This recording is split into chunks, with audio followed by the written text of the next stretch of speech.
আসসালামু আলাইকুম, স্বাগত জানাচ্ছি চ্যানেল আই সংবাদে। সংবাদ কক্ষে আপনাদের সাথে আছি আমি প্রিয়াঙ্কা। বিস্তারিত সংবাদের শুরুতেই জানিয়ে দিচ্ছি সুপার ফ্রেশ সয়াবিন অয়েল সংবাদ শিরোনাম।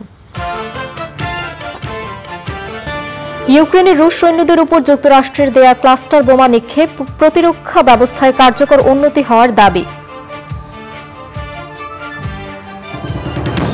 নতুন ধরনের জটিলতায় ডেঙ্গুতে মৃত্যু ও আক্রান্ত বাড়ছে। শয্যার তুলনায় রোগী দ্রুত বাড়তে থাকায় সেবা দিতে বাড়তি চাপে হাসপাতালগুলো। আন্দোলনের নামে মানুষের ক্ষতি বা জাতীয় সম্পদ নষ্টের চেষ্টা কঠোরভাবে দমনের হুঁশিয়ারি দিলেন প্রধানমন্ত্রী। বিএনপির সন্ত্রাসী দল মন্তব্য।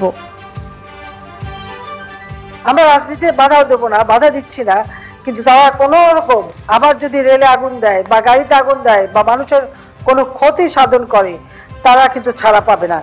আজকাল সব জায়গায় আমাদের ক্যামেরা থাকবে, একেবারে বেছে বেছে ছেকে ছেকে ধরে ধরে তাদের উপযুক্ত শাস্তি দেওয়া হবে।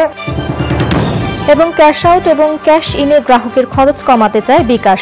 যুগপূর্তিতে সুরক্ষা নিশ্চিত করে সর্বাধুনিক সেবা দেওয়ার প্রতিশ্রুতি।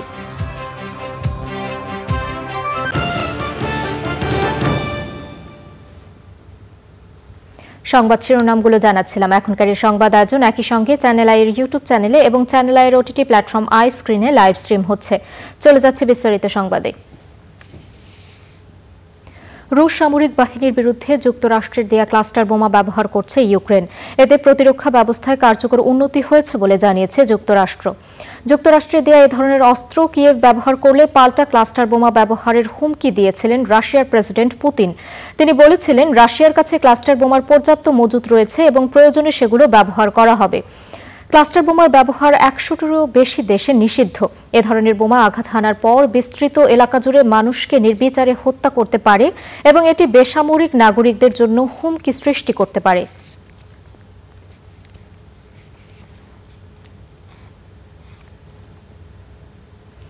রাজধানীর হাসপাতালগুলোতে আরও বেড়েছে ডেঙ্গু রোগীর সংখ্যা, বাড়ছে মৃত্যুও।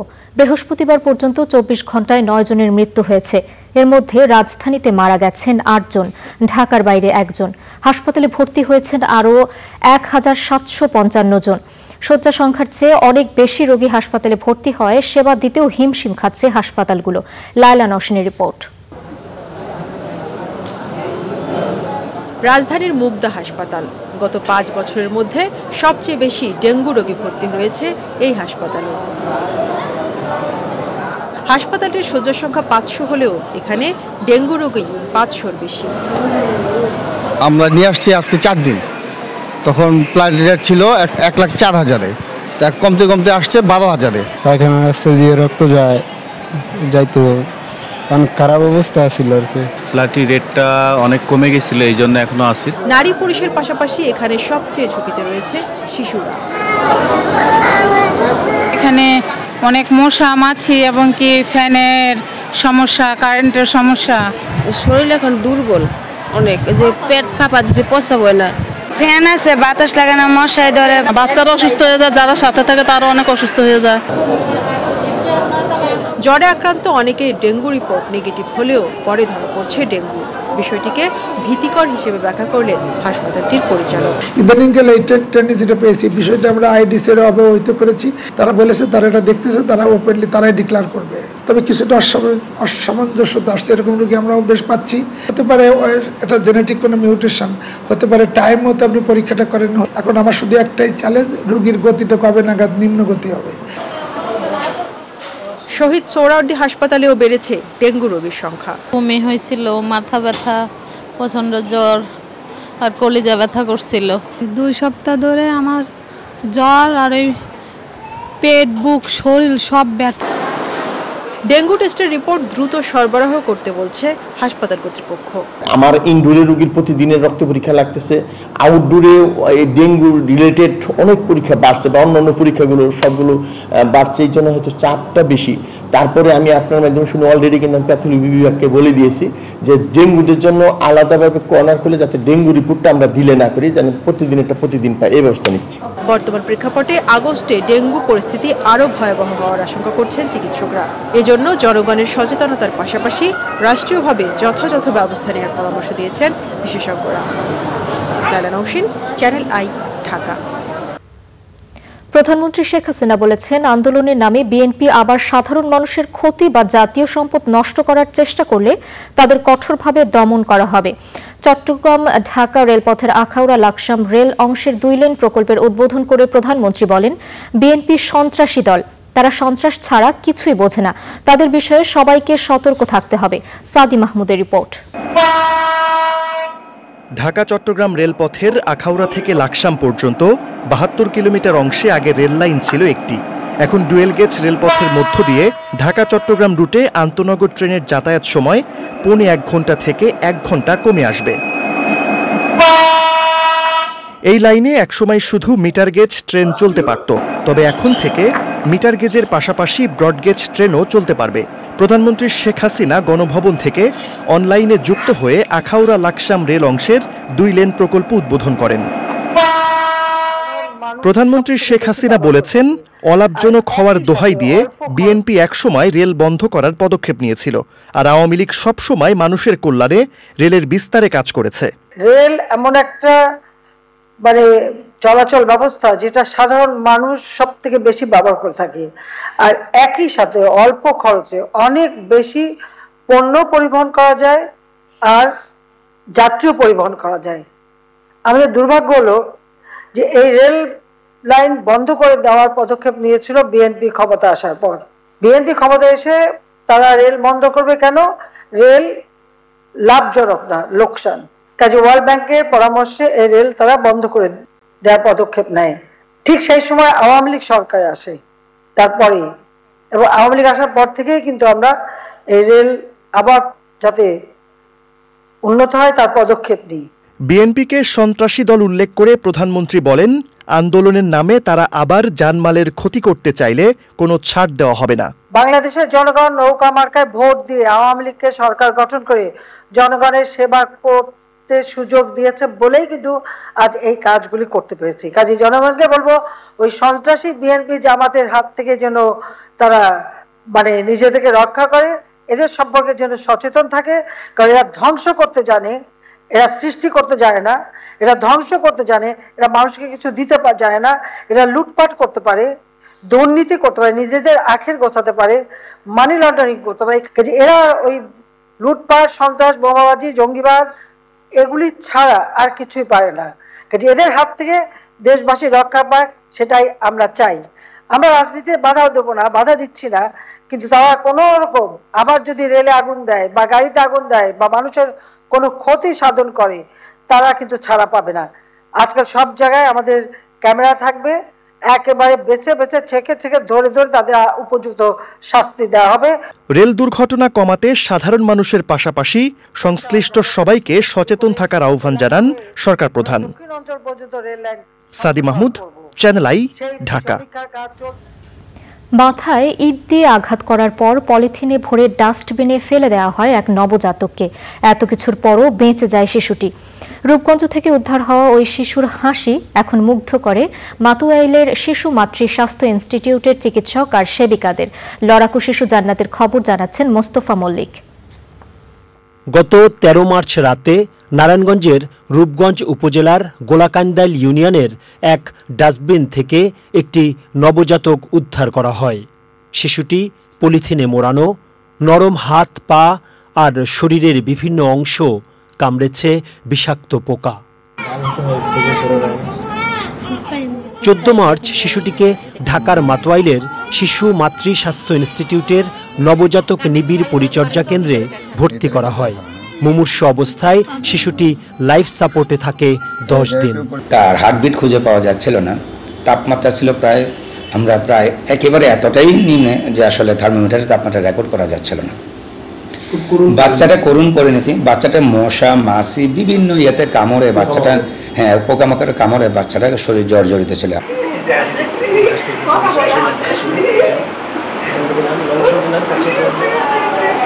অধ্যাপক মুজিবুর রহমান শিশুটির নাম দিয়েছেন জান্নাত। জান্নাতকে নিয়ে ব্যস্ত সময় কাটে তার।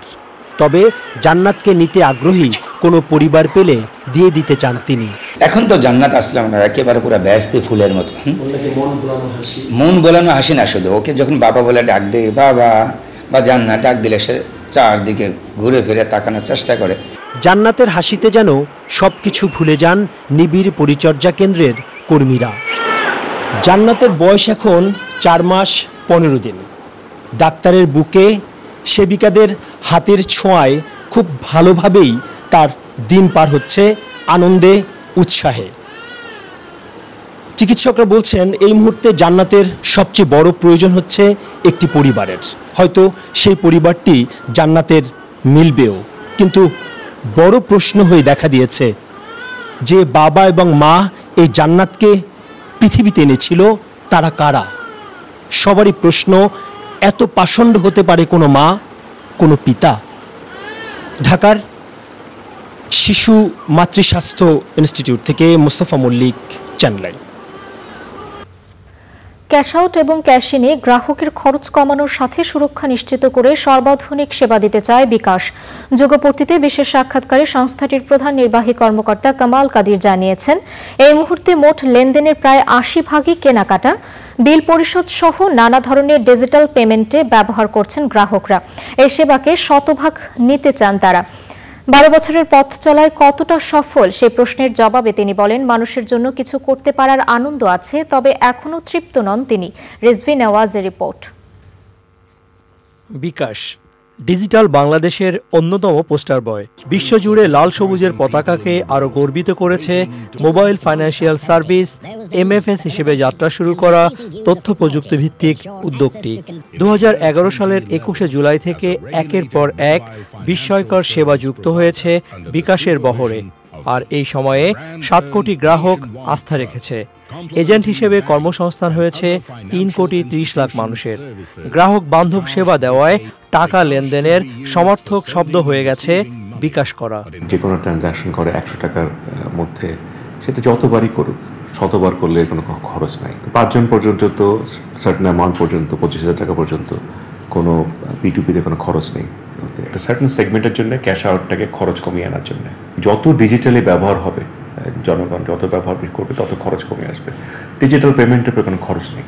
তো ডিজিটাল পেমেন্টের এই দিকটাতে ফোকাস করার চেষ্টা করছি কতভাবে খরচ কমিয়ে আনা যেতে পারে। দিনে রাতে 24 ঘন্টা টাকা পাঠানো থেকে শুরু করে কেনাকাটা, গ্যাস, পানি, বিদ্যুৎ সহ নানা জরুরি সেবার বিল দেওয়া, শিক্ষা প্রতিষ্ঠানে ভর্তি, 20,000 টাকা পর্যন্ত তাৎক্ষণিক লোন, সঞ্চয় করা, রেমিটেন্স আনা, টিকিট কাটা, সব সেবাই দিচ্ছে বিকাশ। আজকে যদি ইউটিলিটি বিলের কথা বলি, আমরা কয়েকশো ইউটিলিটি কোম্পানির বিল আমরা পরিশোধ করি এবং মানুষের সেবার এখানে যে একটা ইউটিলিটি বিল দিতে যে একটা কষ্টর একটা ব্যাপার ছিল, এরকম একটা জিনিসে কাজ করতে পারার যে সুযোগ আমার হয়েছিল, এটার জন্য আমি খুব গ্রেটফুল। এটার জন্য আমি গ্রেটফুল সৃষ্টিকর্তার কাছে। আনন্দ আছে অবশ্যই, এরকম একটা জিনিসে কাজ করতে পারার বিশাল আনন্দ।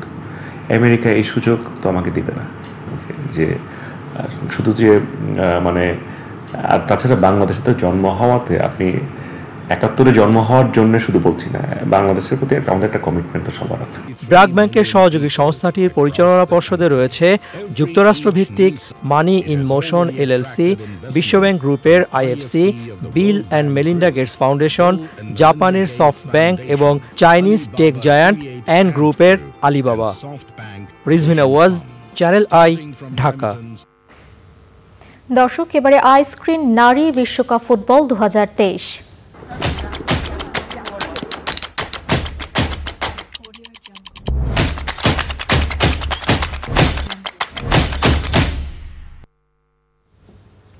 নারী বিশ্বকাপ ফুটবলের দ্বিতীয় দিনে আজ রয়েছে 3টি ম্যাচ। গ্রুপ বি থেকে দিনের প্রথম ম্যাচে মাঠে নেমেছে কানাডা ও নাইজেরিয়া। দু দলের শেষ খবর পর্যন্ত খেলার ফলাফল কানাডা 0, নাইজেরিয়া 0। দর্শক, এবারে বিরতি এবং বিরতির পর যা থাকছে, নিবন্ধ লিখে গুগলের কৃত্রিম বুদ্ধিমত্তা বা AI সেবা জেনেসিস। গুগল জানিয়েছে জেনেসিস এখনও পরীক্ষামূলক পর্যায়ে আছে। স্বয়ংক্রিয়ভাবে সংবাদ লেখা ছাড়াও সাংবাদিকদের আনুষঙ্গিক নানা কাজে সাহায্য করবে জেনেসিস। সংবাদের আকর্ষণীয় শিরোনাম লিখতেও এটি সহায়তা করবে, তবে তথ্য যাচাইয়ের মতো সেবাগুলো জেনেসিস দেবে না। সংবাদের বিষয়বস্তু উল্লেখ করা মাত্রই স্বয়ংক্রিয়ভাবে লেখা শুরু করে দেবে সেবাটি। প্রাথমিকভাবে New York Times, Washington Post ও ওয়াল স্ট্রিট জার্নালের সাথে সেবাটি নিয়ে আলোচনা চালাচ্ছে গুগল।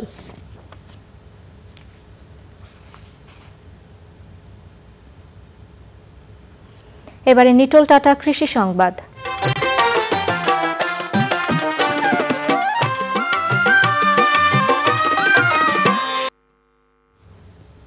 কোনো রকম প্রশিক্ষণ বা পরামর্শ ছাড়াই শুধু শখের বসে রঙিন মাছ চাষ করে সাফল্য অর্জন করেছে এক নবীন উদ্যোক্তা। লেখাপড়ার পাশাপাশি রঙিন মাছ চাষ করে আর্থিকভাবেও স্বাবলম্বী হয়েছে সে। ফরিদপুর থেকে শাহাদাত হোসেন তিতুর পাঠানো তথ্য ও ভিডিও চিত্রে সুদীপ্তা মাহমুদের রিপোর্ট। করোনাকালীন সময়ে শখের বশে রঙিন মাছ চাষ করে এখন পুরোপুরি উদ্যোক্তা বনে গেছে ফরিদপুর সদর উপজেলার অম্বিকাপুর ইউনিয়নের শিক্ষার্থী মোসাদ্দেক আলী রাহাত। মলি, প্লাটি, গাপ্পি, গোল্ডফিশ, কই, কার্প সহ নানা রকম রঙিন মাছ চাষ করছে সে। ইউটিউব ও পুরনো খামারিদের কাছ থেকে অভিজ্ঞতা নিয়ে বড় দুটি পুকুরে মাছ চাষ চলছে। রেণু উৎপাদনও করছে এই উদ্যোক্তা। ৮ থেকে ১০,০০০ মাছের জন্য এখন পুকুর বাড়ানো প্রয়োজন মনে করছে এই তরুণ উদ্যোক্তা। মাছ চাষ করে মাসে ৭০ থেকে ৮০,০০০ টাকা লাভ থাকছে তার। অনলাইন ছাড়াও সরাসরি ক্রেতার কাছে মাছ বিক্রি করছে সে।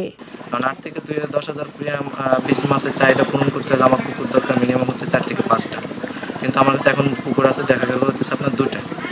দেখা গেল 2টা পুকুর থাকার কারণে পর্যাপ্ত পরিমাণ চাহিদা পূরণ করতে পারতেছি না।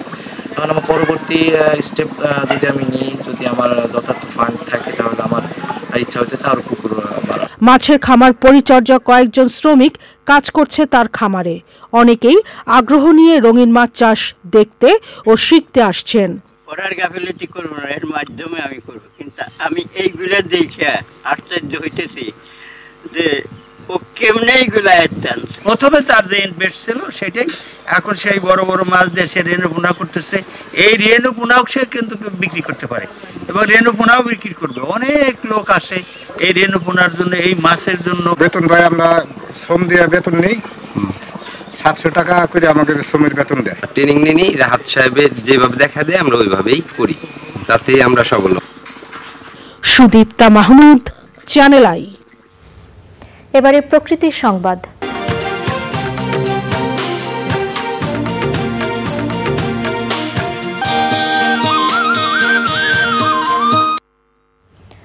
দখল, দূষণ আর ময়লা আবর্জনায় ডুবে আছে ভোলা শহরের পুকুরগুলো। দীর্ঘদিন ধরে এমন অবস্থা থাকলেও কারো দৃষ্টি বা প্রতিকারের উদ্যোগ নেই। এমন পরিস্থিতি থেকে পরিবেশকে রক্ষায় জরুরি পদক্ষেপের দাবি জানিয়েছে সচেতন মহল। হারুনুর রশিদের পাঠানো তথ্য ও অজিত দাসের ভিডিও চিত্রে সাবরিনা হাসানের রিপোর্ট। ভোলা শহরে তাপ সহনীয় রাখার মাধ্যম পুকুরগুলো এখন পরিবেশ বিপর্যয়ের প্রধান কারণ। দিনে দিনে পুকুরগুলো দখল আর ময়লা আবর্জনার নিরাপদ স্থান হিসেবে রূপ নিচ্ছে। কচুরিপানায় এগুলো এখন ব্যবহারের অনুপযোগী। উন্নয়নের নামে পুকুর ভরাটের মাধ্যমে বিভিন্ন স্থাপনা গড়ে উঠছে। পুকুরে ডায়াগনস্টিক সেন্টারের বর্জ্য ফেলারও অভিযোগ রয়েছে। সরকারি পুকুরের পাশাপাশি ব্যক্তি মালিকানাধীন পুকুরগুলোরও একই অবস্থা। কারো ব্যক্তি মালিকানা পুকুর ছিল, সেগুলো তো ভরাট হয়েছেই, কিন্তু সরকারি পুকুরগুলো বিভিন্ন ভবন নির্মাণের কারণে, উন্নয়নের কাজের কারণে ভরাট হয়ে যাচ্ছে দিন দিন। এই পুকুরে এখন মজা পুকুর, এখানে ডায়াগনস্টিক সেন্টারের যাবতীয় বর্জ্য, রাস্তার বর্জ্য এবং আশেপাশে যত বর্জ্য সব এখানে ফেলে পুকুরটি মোটামুটি ভরাট করে ফেলেছে। একের পর এক এইভাবে পুকুর ধ্বংস হচ্ছে, এটি মেনে নেওয়া যায় না। আমরা এর জন্য প্রতিবাদ করছি এবং আমরা প্রধানমন্ত্রীর দৃষ্টি আকর্ষণ করছি। এই মন্দিরের পাশে একটি পুকুর আমরা দীর্ঘদিন যাবৎ ব্যবহার করে আসছি, কিন্তু চারিদিক থেকে ময়লা আবর্জনা ফেলে পুকুরটিকে এরকম অবস্থা হয়েছে যা পরিবেশের জন্য খুবই হুমকি স্বরূপ। পরিবেশ অধিদপ্তর বলছে কোনো অভিযোগ এলে তারা ব্যবস্থা নেবে, আর প্রশাসন বলছে সরকারি পুকুরগুলো পরিষ্কার করা হবে, তবে ব্যক্তি মালিকানাধীন পুকুরের বিষয়ে তাদের ব্যবস্থা নেওয়ার সুযোগ নেই। আমরা সাধারণত হীন স্বার্থে, বিভিন্ন ব্যক্তিগত স্বার্থে একটা পুকুর দেখা যাচ্ছে যে এক মালিকানা ৮-১০ জন, কেউ কিছু করতে পারে না, শেষে ময়লা ফেলে দূষিত করে এটাকে বিভিন্ন উপায় খুঁজে ভরাট করার জন্য, নষ্ট করার জন্য। এটা বিষয়ে আমরা আমাদের কাছে মেসেজ আসলে বা আমরা দৃষ্টিগোচর হলে এটা আমরা প্রয়োজনীয় আইনগত ব্যবস্থা গ্রহণ করব। বর্জ্যের যে আইন আছে সেই আইন অনুযায়ী যেখানে সেখানে তাদের এই দিকটা ফেলার কোনো সুযোগ নাই। সেক্ষেত্রে সেটা পুকুর হোক বা কোনো খোলা জায়গা হোক, সেখানে আসলে আইনগতভাবে তারা এটা কখনো ফেলতেই পারবে না। এক্ষেত্রে তারা যেন সেই আইনটা যথাযথ মেনে নির্দিষ্ট জায়গায় যাতে মেডিকেল বর্জ্য ফেলে, এই জন্য আমরা তাদেরকে বারবার বলতেছি। এটা আমাদের যে সিভিল সার্জন মহোদয় তার কার্যালয় থেকে দেখা হয়, এবং এ ব্যাপারে আমরা নিয়মিত যে আমাদের যে কার্যক্রম গ্রহণ করি, যাতে তারা শুধু এই পুকুরগুলোতেই না, যেন কোনো পুকুরে বা খোলা জায়গায় মেডিকেল বর্জ্যগুলো কখনো না। ভোলা শহরকে পরিবেশ বিপর্যয় থেকে বাঁচাতে এখনই কার্যকর ব্যবস্থা নেওয়ার দাবি জানিয়েছে এলাকাবাসী। Sabrina Hasan, channel I. এবারে খেলার খবর।